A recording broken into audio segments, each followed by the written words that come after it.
Imagine an English village frozen in time, its cottages eerily silent, a life abruptly halted. Nestled on Dorset's Jurassic coast, Tyneham Village stands as a poignant monument to the villagers who sacrificed everything during World War II. Wandering through Tyneham is an evocative journey, offering a glimpse into a community forever transformed by war. Join us as we delve into the captivating history of this now ghostly village.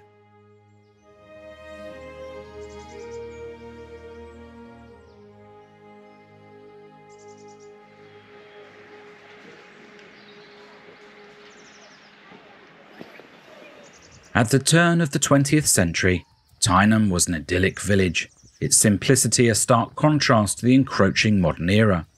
A lack of electricity and running water only enhanced its charm. The Bond family, squires of the estate, had lived in the valley at the grand Tyneham House for over 250 years, and almost all of the community were dependent on them for their livelihood. They, however, found contentment in the unhurried rhythm of life, shielded from the outside world. This cocoon proved insufficient, however, during World War I, with 12 local men, including 3 sons from one family, making the ultimate sacrifice on the battlefields.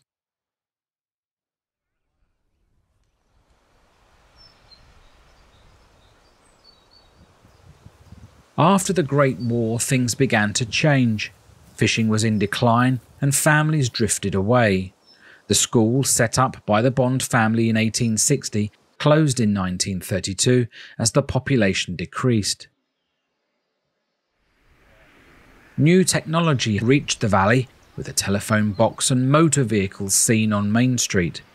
Running water and electricity still eluded the village, all except the laundry cottages.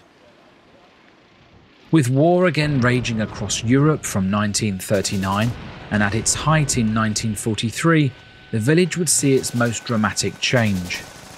On the 16th of November 1943, all the villagers received a letter with an evacuation notice by Winston Churchill's War Cabinet.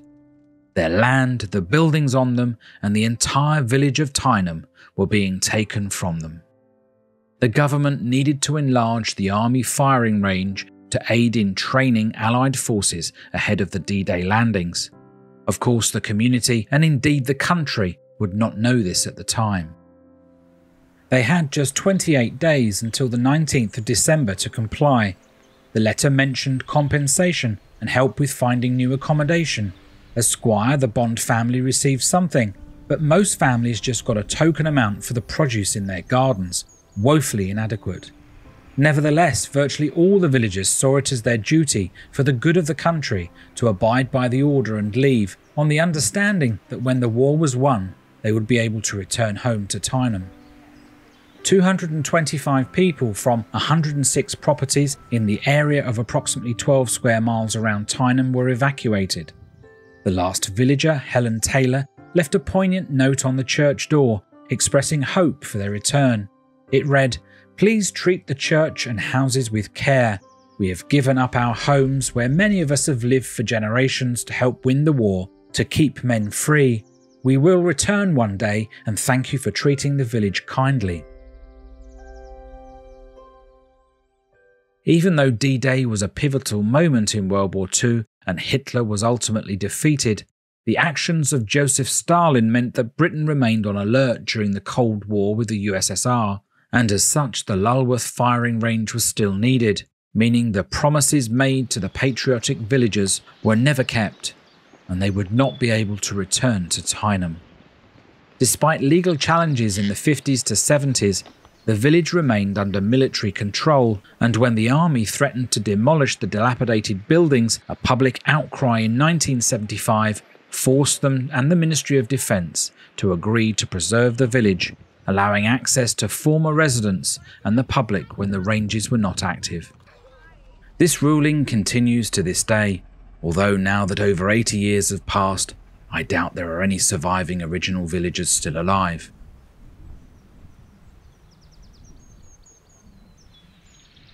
Now that we know the backstory of the village, let's take a closer look at the buildings Whilst many have become just ruins, a few like the church, the schoolhouse and farm are more intact and can give us a greater insight into the community.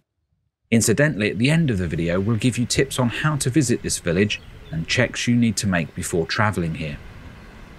From this map, we can see the names relating to the roles the cottages played on the squire's estate. The main set of cottages is called the Row or Post Office Row, and number 3 was the post office and general store from 1890.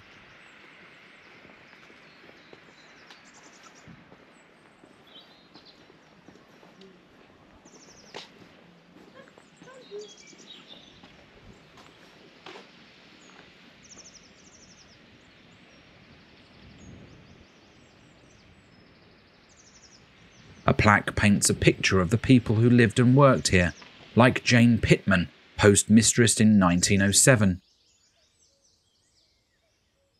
and the Driscoll family, with Joan delivering mail at just the age of 16. This is Rex in the Wareham Post sidecar in 1939. The mail was delivered to the store from the main post office in the larger town.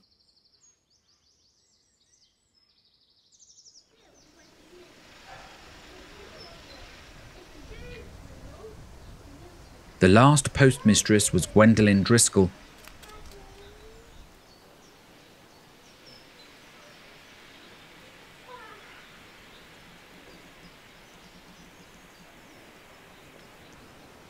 Before 1929, villagers at Tyneham could only make calls from the telephone housed in the back room of the post office.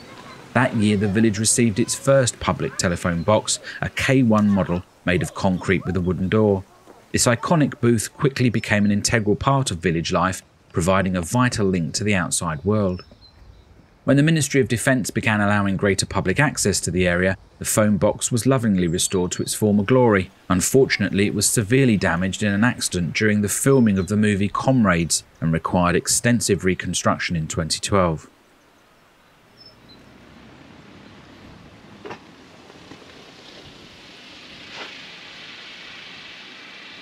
Number 2, the Row, was the labourer's cottage and home to the Whitlock family from 1933 until the evacuation.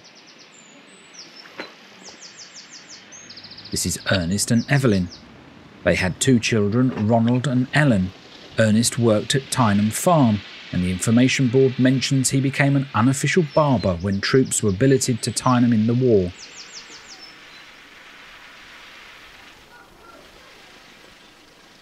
Interestingly, this cottage has a small baking oven attached to the fireplace.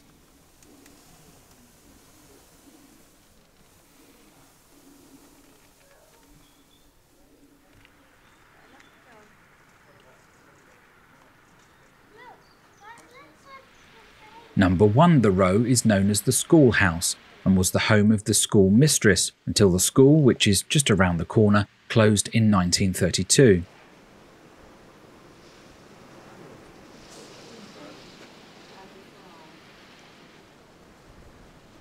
Again, the board shares images of the community, past teachers and the pupils.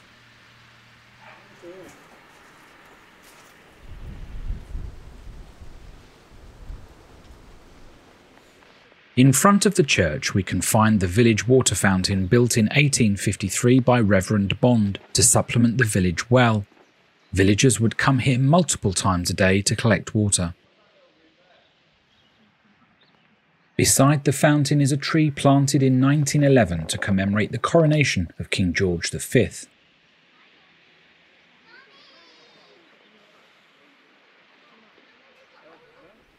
A few hundred yards away from the Row and the church is the gardener's cottage, home to the Gould family.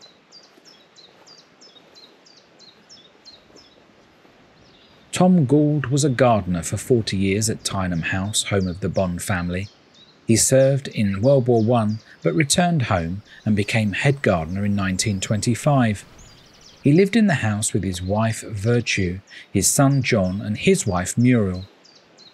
John was fighting in World War II when news of the eviction arrived. He would go on to protest strongly for the right to return to the cottage in the 70s, even writing to the then Prime Minister Harold Wilson and being invited to number 10, all to no avail.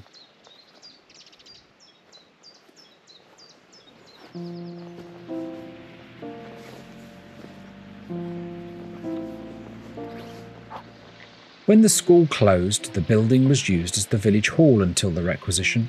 In recent years, it has been restored to display an exhibition and recreation of the schoolroom based on the 1920s, when Mrs. Pritchard was schoolmistress.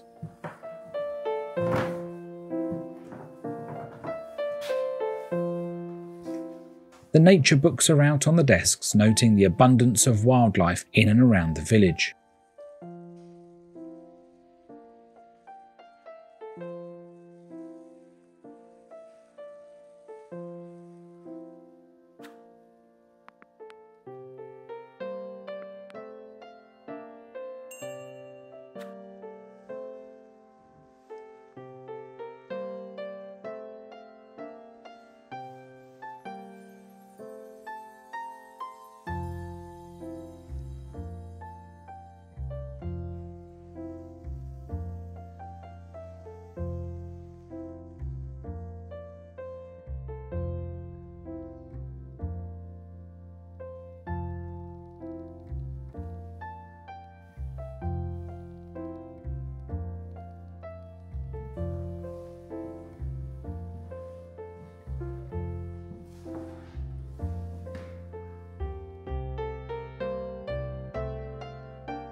Most of the graves in the churchyard date from the late 1800s to early 1900s, but we did notice one from 2003, which is presumably a former resident whose wish to be buried in the village was honoured.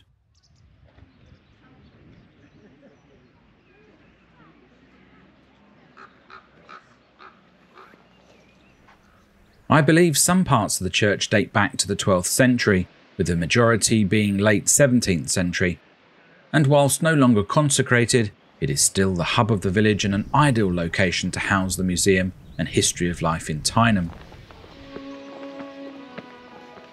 It became a Grade 2 listed building in 2020, and the entire village is recognised as a UNESCO World Heritage Site.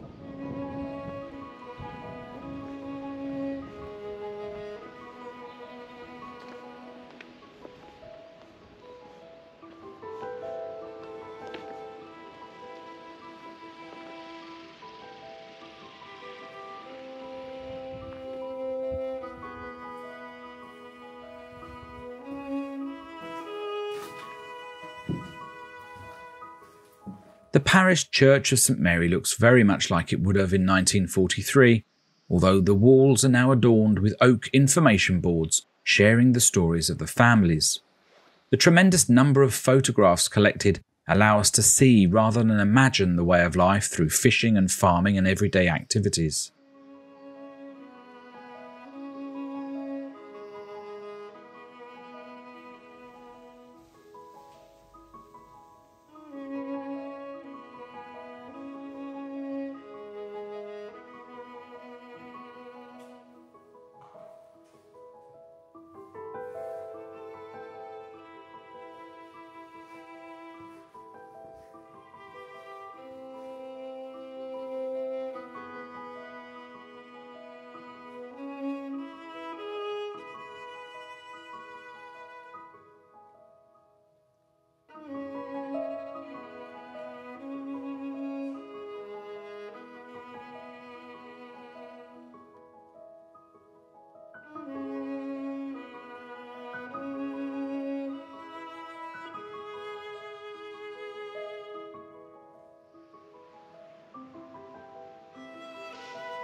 Whilst the village may be lost, it certainly is never forgotten in these exhibitions. This photo captures the last couple to be married here.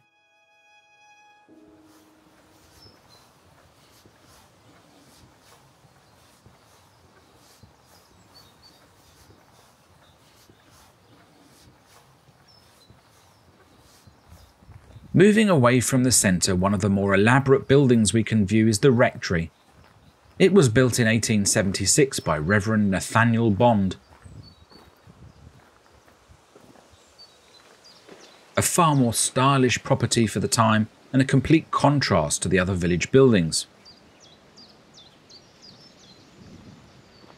A fire of unknown origins burnt it down in 1969, its upper levels demolished for safety. It is a shame the army did not take better care of the buildings as they had done of the church and schoolroom.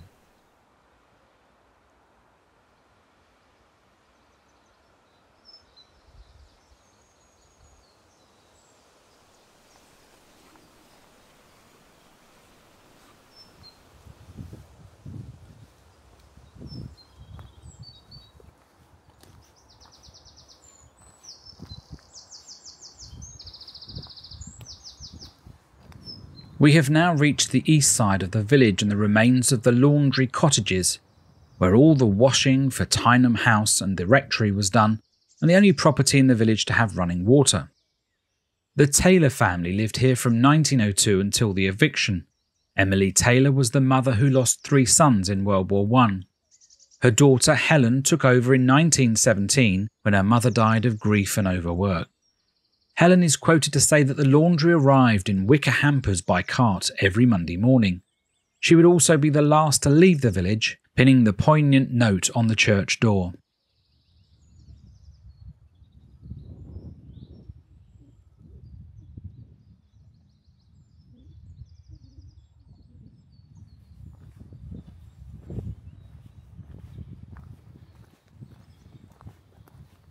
This was the Gwell Cottages, home to the Wellman family in 1912 to 36, then the Grant family until 1942, when it was leased to army officers before the eviction.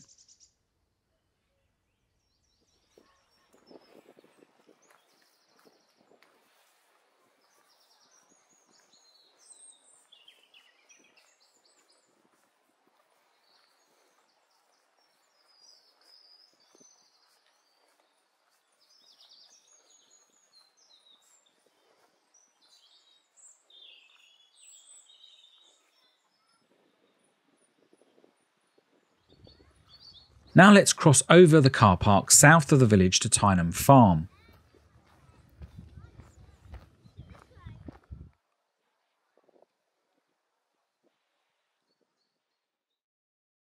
The dairyman's house and the farmhouse were one block and are sadly no more.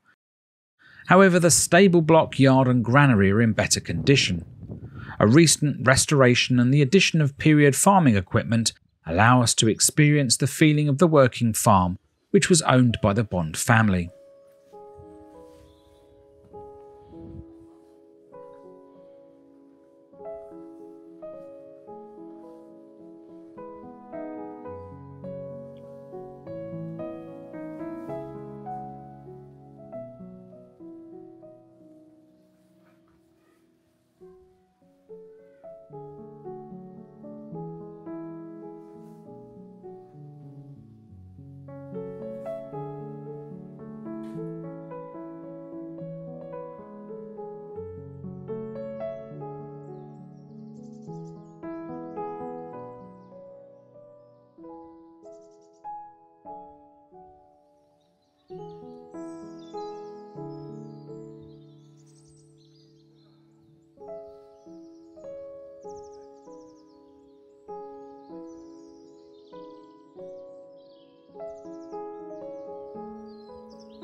Cyril Barnes had one of the first tractors in the valley.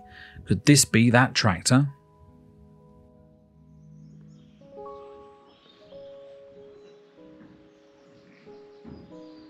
The Great Barn showcases a collection of agricultural equipment used in the village. Whilst many of the exhibits have been brought in recently to create the farm's atmosphere, this meticulously restored hay wagon is an original piece.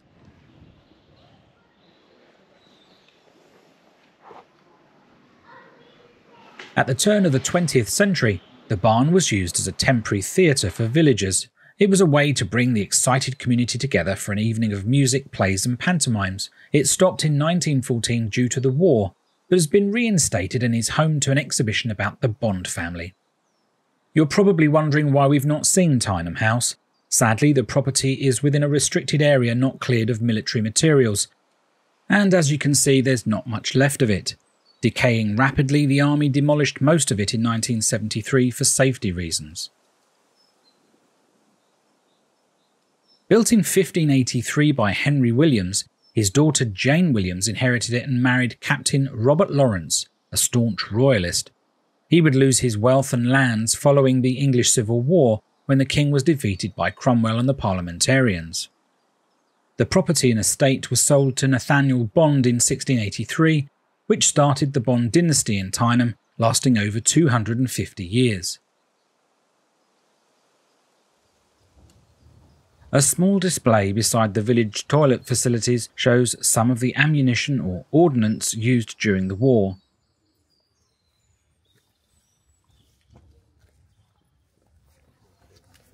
From here you can take a 30-minute walk down to the coast at Warbarrow Bay, where the locals would have gone fishing and the lifeboat station was located until 1911. Now let's share our tips on how to visit Tyneham. The village is hidden deep inside the Lulworth British Army training area, and access is restricted to times when no live firing is taking place. This is typically weekends, bank holidays and when the schools are on break. There is no public transport and a car is essential to visit. Before you set off, you also need to check the MOD website to ensure it's open. We'll put links in the description for you. It's also worth noting that mobile signals are very poor in the area, and so your Google Maps may stop working, so have screenshots of the route or download offline maps to help. It's not well signposted to get to. The drive to the village takes you through the lovely Dorset countryside. Crossing the road from Grange Hill, we can see the barrier indicating we're now inside the army range and closing in on the only entrance in and out of the village.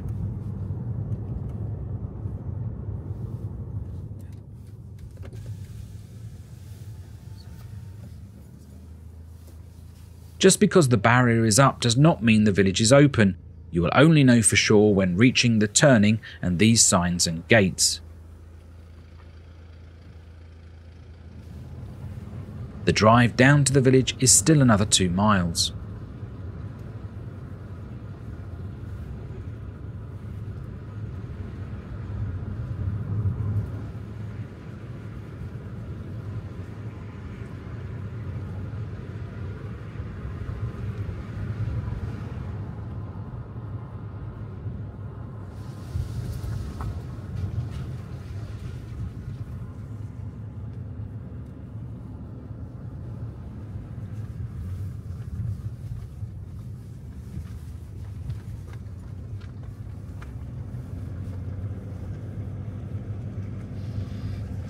You can park your car for £4, there is no entrance fee or other ticket needed.